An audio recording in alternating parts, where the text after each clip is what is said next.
ನಾವಿರೋದು ಈ ಭಾರತ ದೇಶದಲ್ಲಿ, ನಮ್ಮದು ಸ್ವಂತ ಈ ದೇಶ. ಇವತ್ತು ಯಾರು ಈ ಥರ ಚಟುವಟಿಕೆಗಳು ನಡೀತಾ ಇದ್ರೆ ಅವ್ರು ಇಲ್ಲಿರ್ತಕ್ಕಂಥದ್ದು ಬಾಡಿಗೆಗೆ, ಅರ್ಥ ಆಯ್ತಾ? ಬೇರೆ ದೇಶದ ಪರವಾಗಿ ಅವರು ಘೋಷಣೆಗಳಿಗೆ ಹೋಗ್ತಾರೆ ಅಂದರೆ ಅವ್ನು ಎಲ್ಲೇ ಕರೆದ್ರೆ ಎಲ್ಲೇ ಹೇಳಿದ್ರೆ ಅವ್ರು ಹೇಳಿದ ಜಾಗಕ್ಕೆ ನಾವು ಹೋಗೋದಕ್ಕೆ ರೆಡಿ ಇದ್ದೀರಿ. ನಾವು ನಿಮ್ಮ ಥರ ನಿಮ್ಮಂಥ ದುಷ್ಟರಿಗೆ ಇಷ್ಟೊಂದು ಧೈರ್ಯ ಇರಬೇಕಂದ್ರೆ ದೇಶ ಪ್ರೇಮಿಗಳಿಗೆ, ದೇಶಕ್ಕೋಸ್ಕರ ನಾವು ಪ್ರಾಣ ಕೊಡೋಕ್ಕೂ ರೆಡಿಯಾಗಿದ್ದೀರಿ. ಹಂಗಿರ್ತಕ್ಕಂಥದ್ದು ನಿಮ್ದು ಯಾವುದೇ ಹೆದರಿಕೆ ಬೆದರಿಕೆ ಕೆಳಗೆ ನಾವು ಬೆದರಲ್ಲ.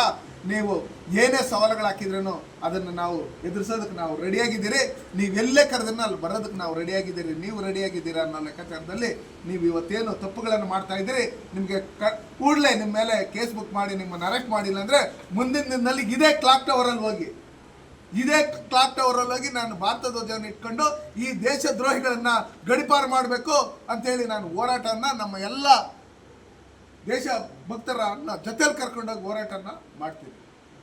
ನಾನು ಮಾಹಿತಿ ಇಲ್ಲ, ಇಡೀ ರಾಜ್ಯದಲ್ಲಿ ಭಾರತೀಯ ಜನತಾ ಪಾರ್ಟಿಯಲ್ಲಿ ಯಡಿಯೂರಪ್ಪ ಅವರು ಮತ್ತು ವಿಜೇಂದ್ರ ಅವರು, ನಮ್ಮ ಪಕ್ಷದ ಅನೇಕ ವರಿಷ್ಠಗಳು, ಸಂತೋಷ್ ಜಿ ಅವರು ಇರ್ಬೋದು, ಅಶೋಕ್ ಅವರು ಇರ್ಬೋದು, ನಮ್ಮ ಬೊಮ್ಮಾಯಿ ಅವರು ಇರ್ಬೋದು, ಪ್ರತಿಯೊಬ್ಬರೂ ಪಕ್ಷಕ್ಕೋಸ್ಕರ ಅವತ್ತಿಂದನೂ ದುಡಿದಿದ್ದಾರೆ.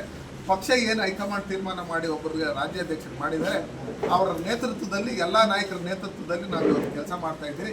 ಯಾರೋ ಒಬ್ಬರು ವ್ಯಕ್ತಿ ಹೇಳಿದ್ರು ಅಂತ ಲೆಕ್ಕಾಚಾರದಲ್ಲಿ ಬಂದಾಗ ಅವರು ಭ್ರಷ್ಟರು ಆಗಕ್ಕಾಗಲ್ಲ. ಆ ಭ್ರಷ್ಟರು ಅದೇನಾದರೂ ಅವ್ರು ವೈಯಕ್ತಿಕ ಇದ್ದಿರ್ಬೋದು ಅವರು.